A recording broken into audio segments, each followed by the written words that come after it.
Alright, so this is a dope session here, talk to you guys.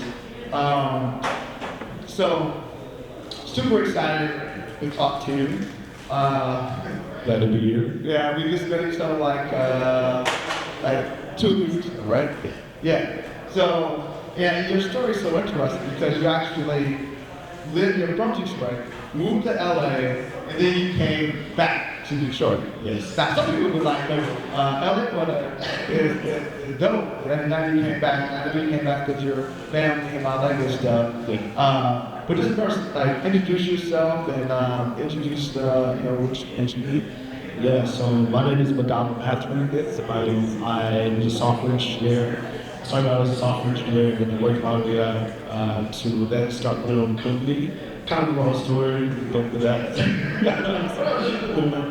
what's the name of your company? Yeah, so the name of my company is called EcoSystem. So we build software tools for wellness professionals to print out sessions anywhere. So really what that means is we build all the back-of-house software tools for yoga instructors, meditation instructors, sound bath teachers, breathwork teachers to do all of the business outside of the yoga studio. So like in the park, the Riverwalk, there are all places like that. So as on the B2C side, and then B2B, we do long sessions for high stress divers, like fire departments, police departments, things like that. Yeah, so how did you even do that? How did you even get into that? I mean, you like it too, but like, were you have a friend? Were you running the fitness studio? Oh yeah. So really interesting. So kind of a customer, but I'll just do my best to fit about it. So I did play soccer all my life, actually. The strategy over there. I soccer at this time. When I was like 9 years old. So sports is still a big part of my upbringing. But I was bouncing around from LA to Atlanta to Vegas. One of my really good friends in college, he actually was talking to Bunny Crush. And when I came back to Michigan, he's like, yo, like, I need help. I was like, okay, well, let's do something. And I said, we can do Headspace and Calm. And everybody's like, okay, I can do the meditation apps, and I can get on Headspace on my own and just feel better over time. 2 weeks later, he comes back, he's like, yeah, this is not working out. So I was like, okay, what else can we do? He said, I want to do a session with you. So then my friend was a yoga teacher. I said, hey, I can do this session with my buddies from Australia. 15 sessions later, he was able to get reintegrated into society, we were able to get events, go out to eat, and things like that. So I saw my transformation there, and I just followed that thread. That's an amazing story. So really personal. Oh yeah, super personal. So then,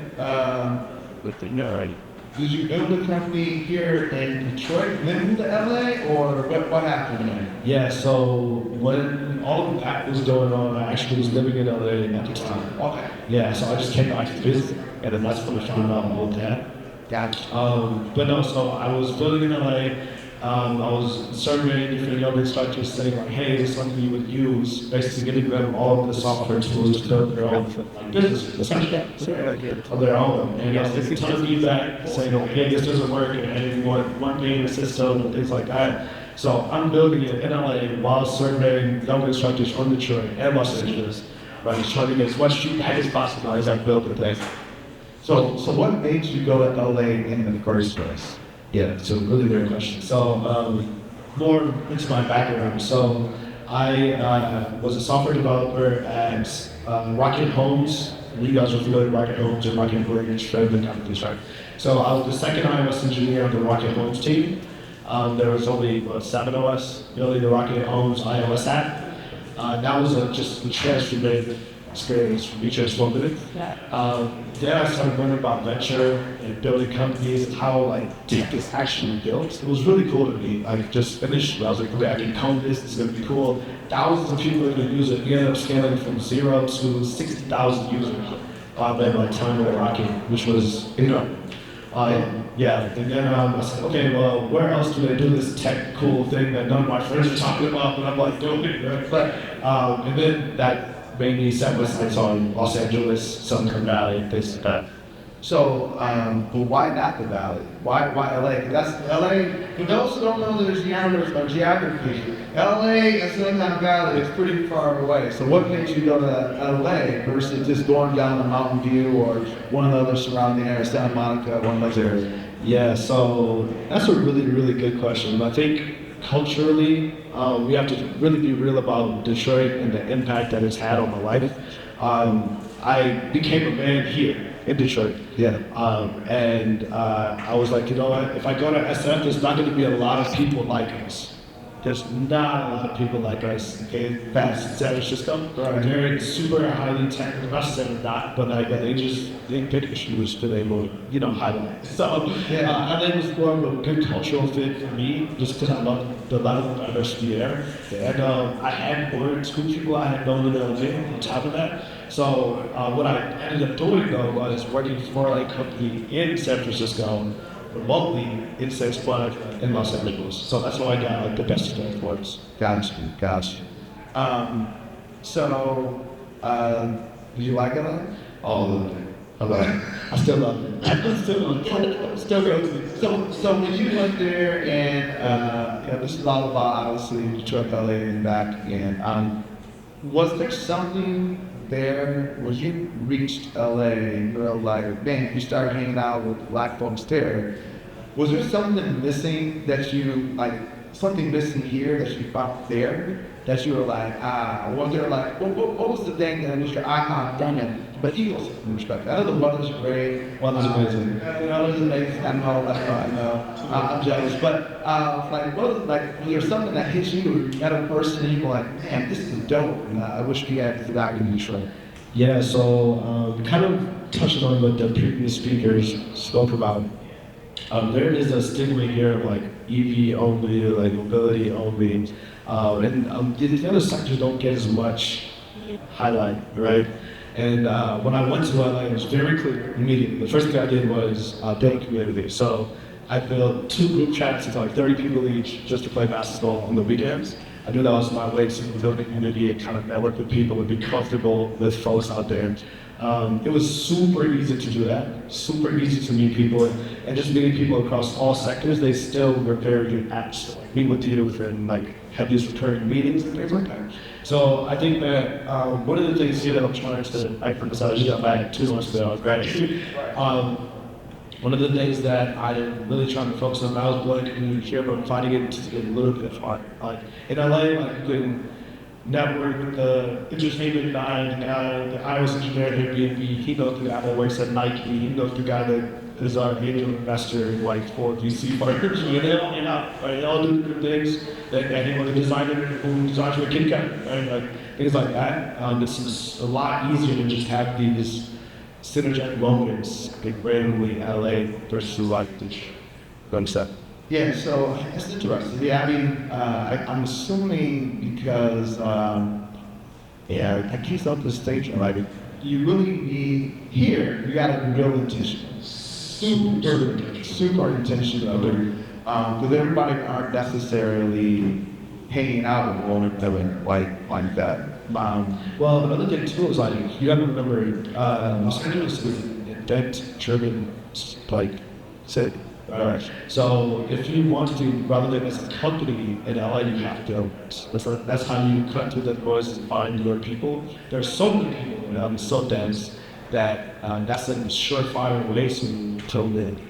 So that's kind of what I'm stupid. It's okay if Microsoft can throw there, I can throw it. It's like why not? Right. Yeah, at least I'm trying to think the last time I've been to an event done by a company here where there's a lot of black folks. Yes.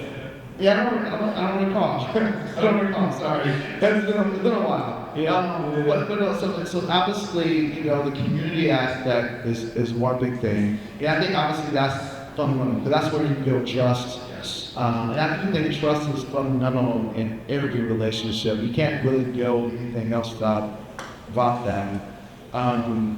Anything else that was like different out there that was it just we don't have not here we have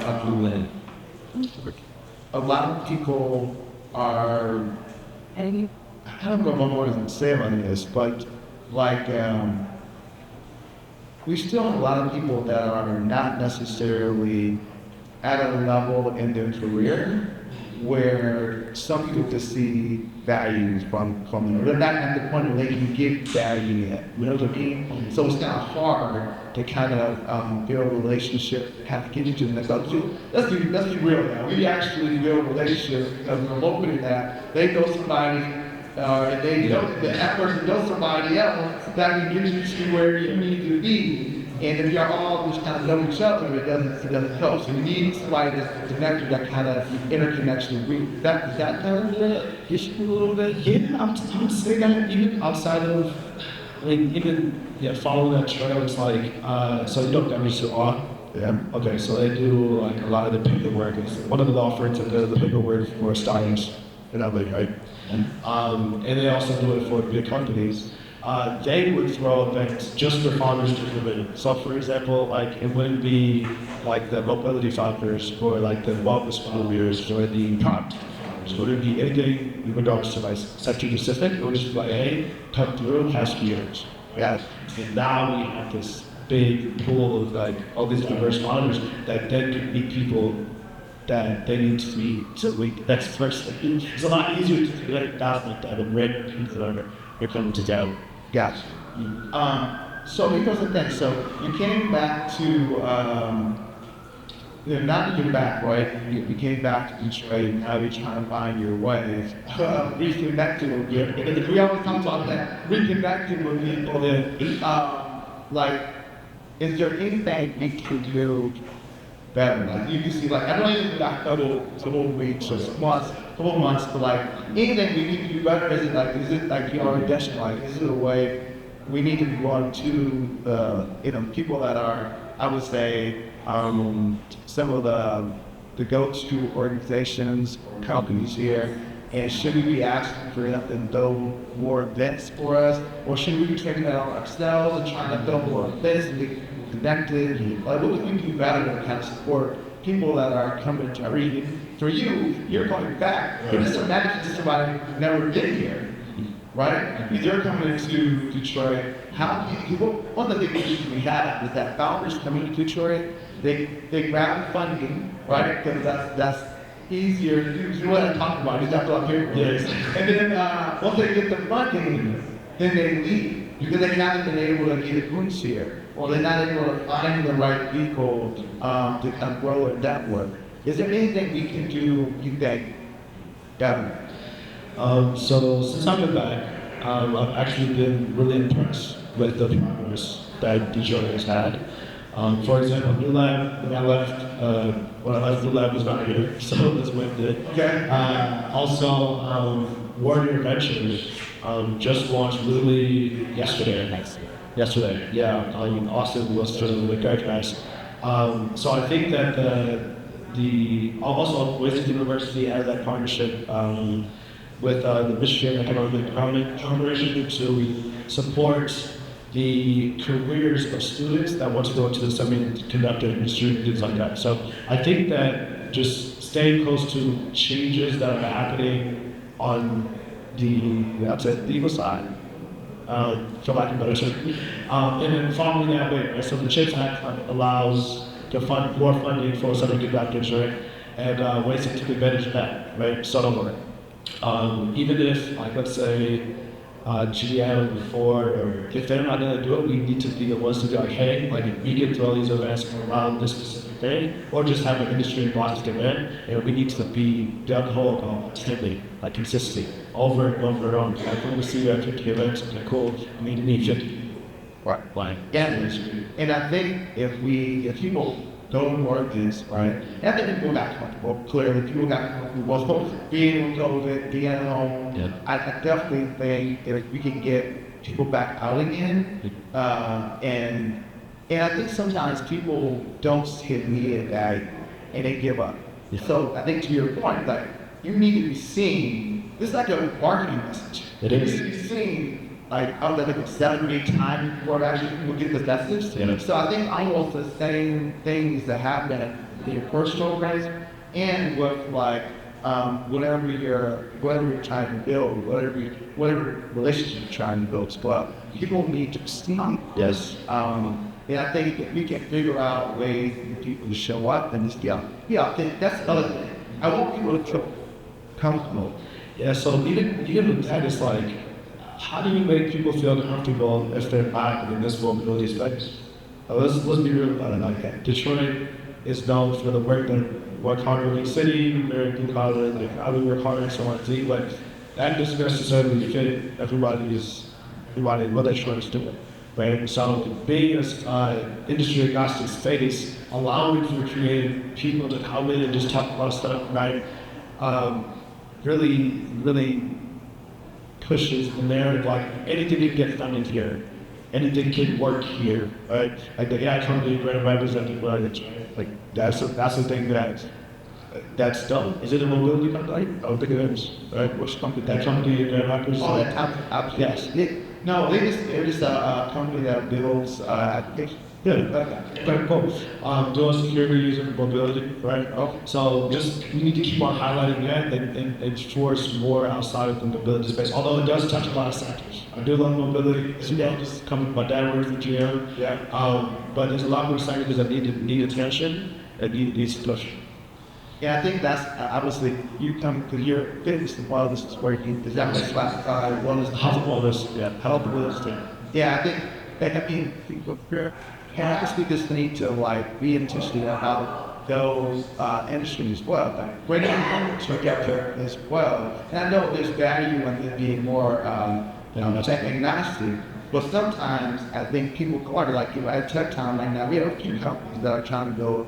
Well, this kind of application, and they're trying to stop, and we're absolutely too. So I think having people like you that have that expertise in this, are willing to you've been there. You did the customer discovery with people and helping to kind of give back and let them understand how to get to the path. And I'm hoping that the answer is not like you got to go to another city and then come back. But in some cases, you need to do that. Yeah, so you could have got as far as you got here. Without more, that's cool. I mean, that's okay. It's a great question, man. I honestly, I would say I don't think I could have had. Now, mind you, we're not venture the back down, right? Straight grades, bootstrap, like hard work. I'm writing the code. Well, it wasn't writing code. I've been security. But I don't think that I would have gotten this far if I was here. And the main reason why is because I was able to connect with so many people that were able to take that next match, whether it's something the Governor Savon, right? The event with Paul Judge's panoramic areas, and I could have it there. Salt Hospital living in Dangers, it's so many, the HCZ Upward Ventures, right? Yeah. There's so many of these VC firms that are just like keeping the space alive, that it's just crucial. Children for anybody that I know. So I think things are, I just got that. So the energy is a little different. It's a little different than what I like. I'm loving what I'm seeing. I just want to ride that coat to us. So anything else you want to share with us about your journey or about your company? Anything you want to share about this stuff? How about this? Are you right now? How do people get your app? What's the name of it? How do they So on the iOS App Store, the name of the app is called Kozen, Kozen. It's also like the company. We also do B2B events as well. Like I said, we do wellness events for high school jobs, which is police departments, fire departments, and places as well. So that's Mr. Mitchell. And I appreciate it, man. Thank you. This is a great and I appreciate it though. Absolutely. Yeah, that's it. It's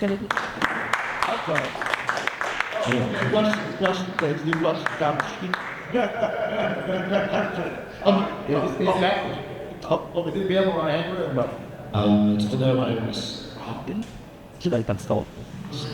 So you mentioned not being venture backed currently, and being more rent focused and bootstrap you. Is that what's the rationale behind that choice? And what's that process like kind of on the day to day as far as like out of the runway and with your, you know, that's It's a great question. So back in the race, just to go to that the other day as well. So I'll say this: the process is tough. All right, you always have to deal with look out for great opportunities.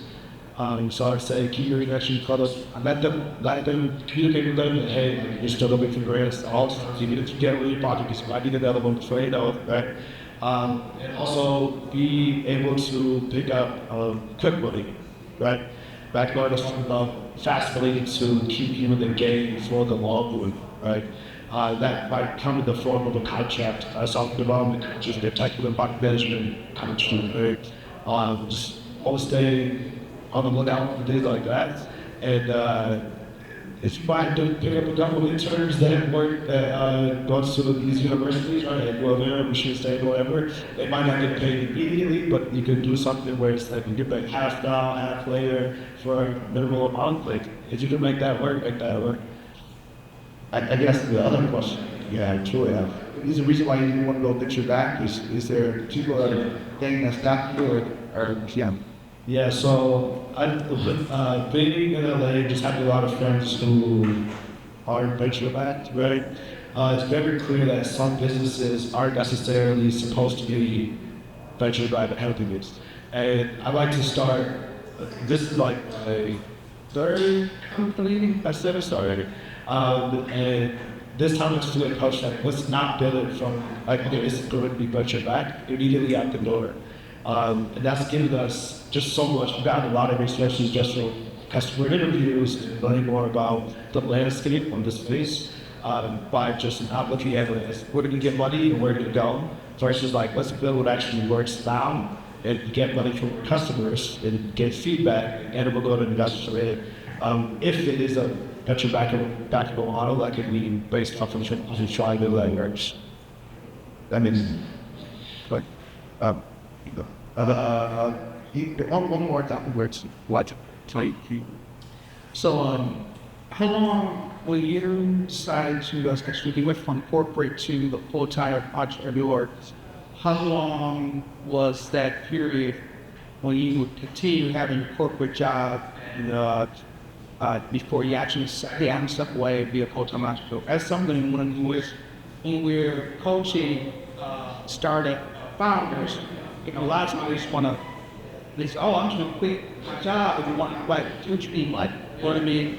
So, like, how long did it take you to figure that out or make that thing? Yeah, so for me, it was part of economic thing, right? So I was able to look at the capital, the money I had in my bank account, and I was like, okay, if I make this transition right now, like, I'll be set for a while. So I think that when it comes to figuring out how you think about your runway, what you're willing to give up on a lifestyle perspective, right? Because there's a lot of people who, like I said, I was a software engineer, I'm working homes, went to LA, was working out by West Africa as well. Lifestyle can happen, right? It's like, okay, people let's feel that, like they say, okay, I'm gonna work in 5 years, 6 years, I have to be done, I need to have the benefits, I need to have the watch, trade, But really, you got to think about what you value, right? If you know your company could be valued at millions of dollars, let's say Series B, Series C, take money off the field, I think it's advantageous to think about, okay, maybe I do need to live in a studio apartment for a year and a half.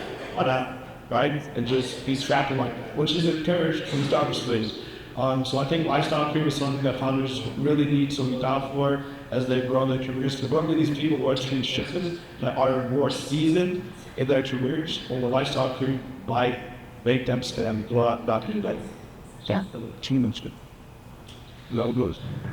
Can you speak more to the consumer benefit of COVID? I noticed that you mentioned how there's things like common and they would embrace COVID, you know, and would eventually what the environment, it's the second phone, so with the reject wanting and other.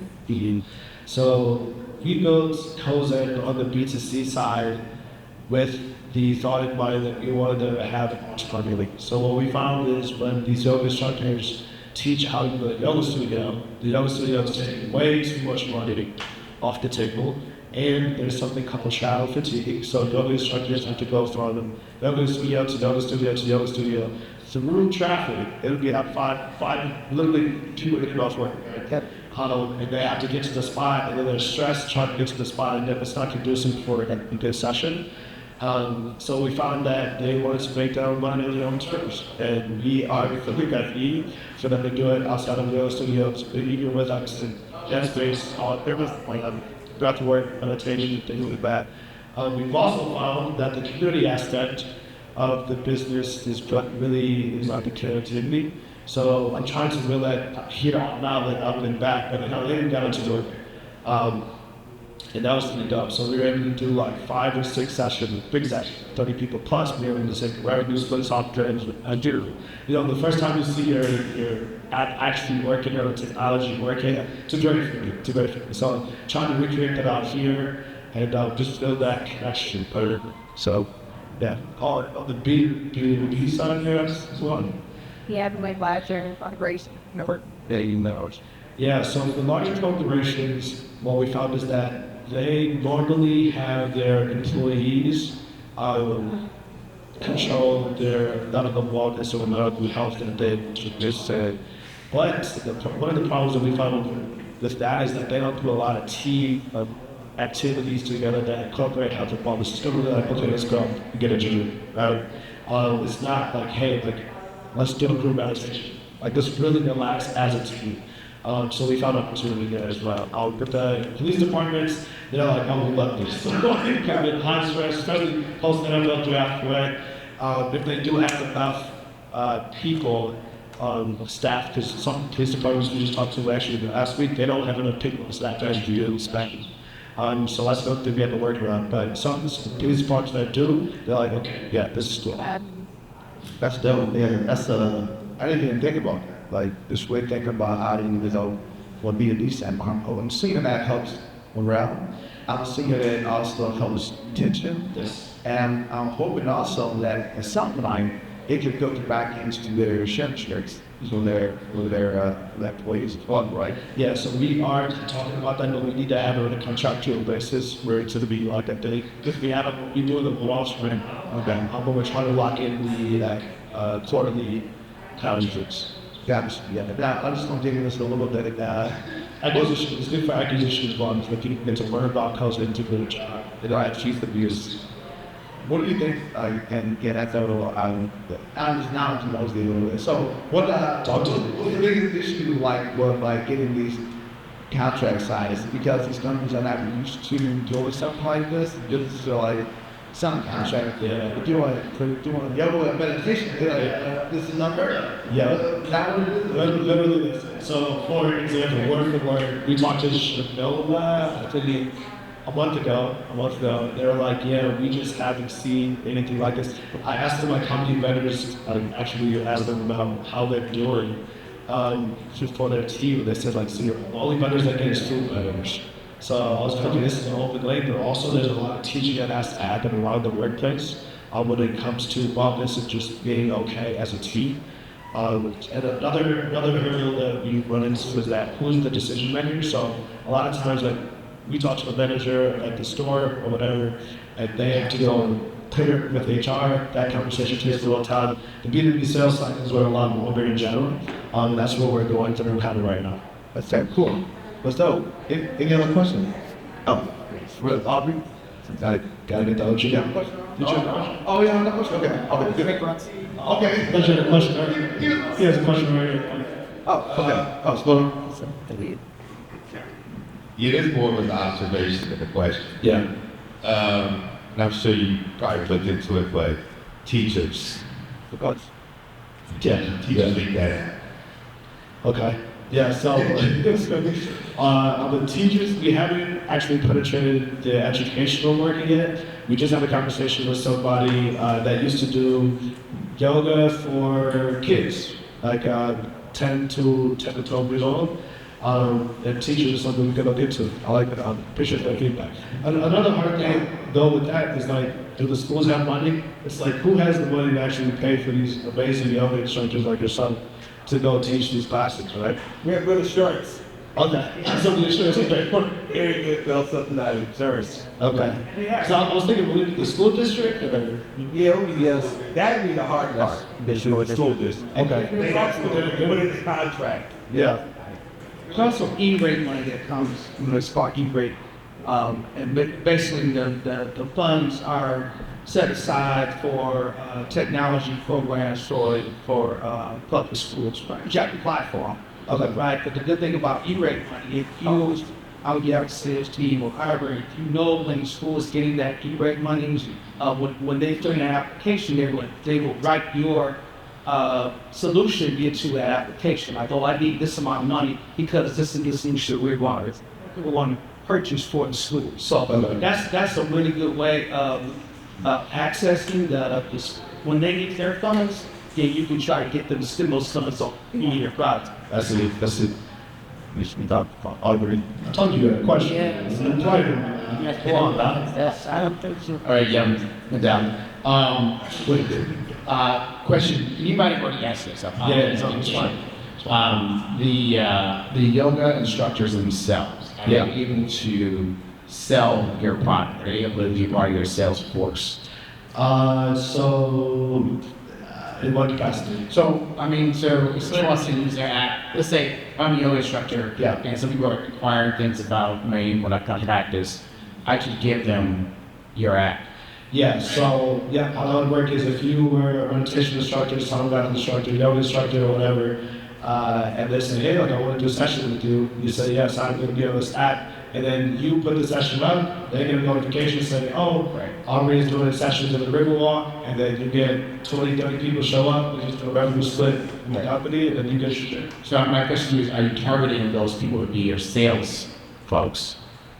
Not right now. I think right now, since I've been back in Michigan, B2B has been the highest revenue returns for us, so we're focused on B2B. But that is a great idea. I mean, the check would be problem.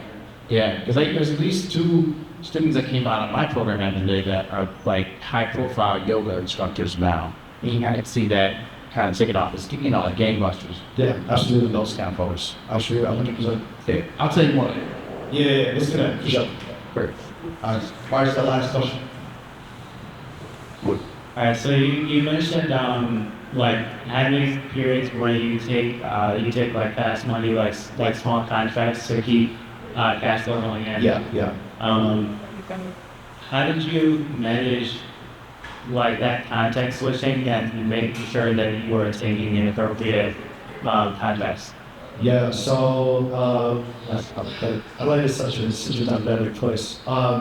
It's not unheard of in LA for people to be working on like that company and you picking up projects from the side. So being able to communicate that up front allows you to have the availability, essentially, to know how you need to still work on your company.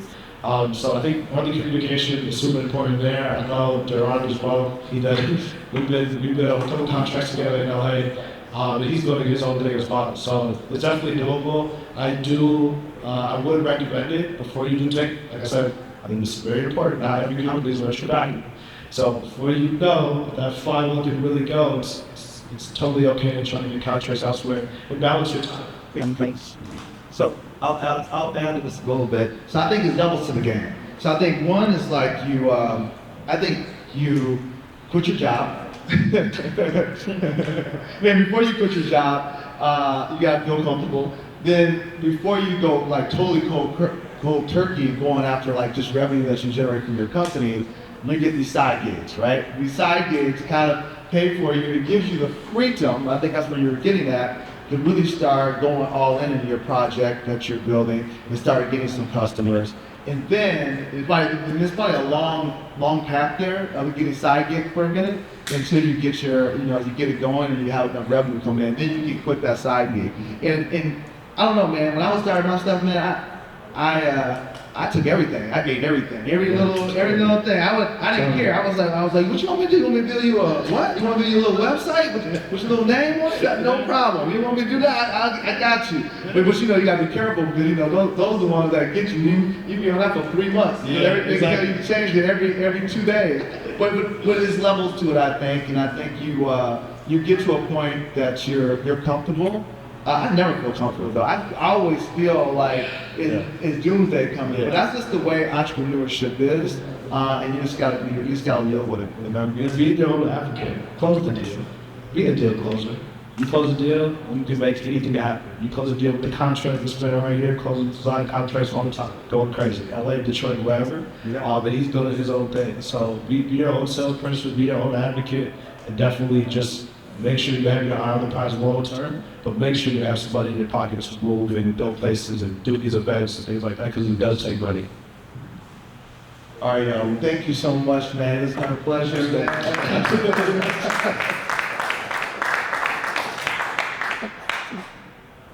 Thank you.